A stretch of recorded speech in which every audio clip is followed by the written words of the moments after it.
Hello दोस्तों, नमस्कार, प्रणाम। हेलो दोस्तों, नमस्ते, प्रणाम। हम दोनों लोग के चैनल में आप लोग का स्वागत है। हम लोग गा रहे हैं विवाह गीत, लड़का विवाह गीत है। आप लोग सुनिए, कैसा लग रहा है आप लोग जरूर बताइएगा।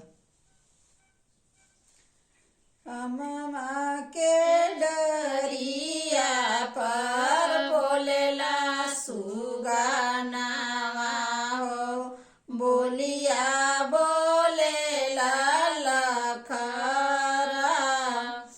अम्मा के डरिया पर बोलेला सुगानावा हो, बोलिया बोलेला लखरा। बाबा के बगिया में बोलेला दूल्हा दुलरू, जैसे रे बोलेला ससुरा। बाबा के बगिया में बोलेला दूल्हा दुलरू, जैसे रे बोलेला ससुरा। कमन भोजनिया पूता बाबा के बगिया हो, कमन भोजनिया ससुरा।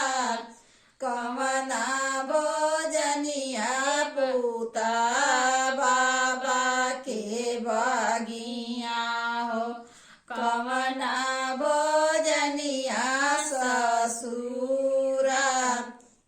खड़वा सोहरिया माता बाबा के बगिया हो, सकल कलेउआ ससुरा।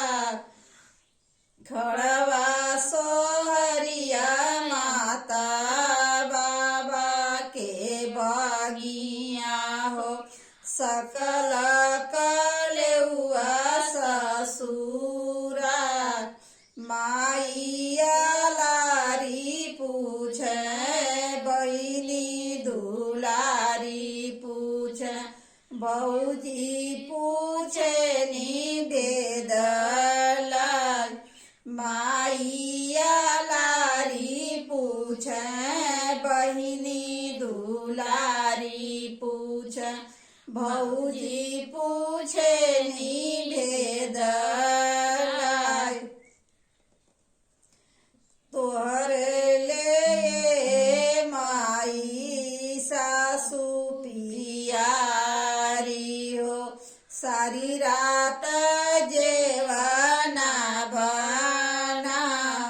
तोहरे ले माई सासू पियारी हो, सारी रात जेवना बना।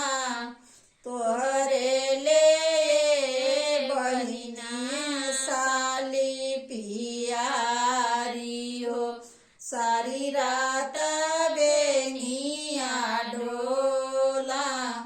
तोहरे ले बहिना साली पियारी हो, सारी रात बेनिया डोला।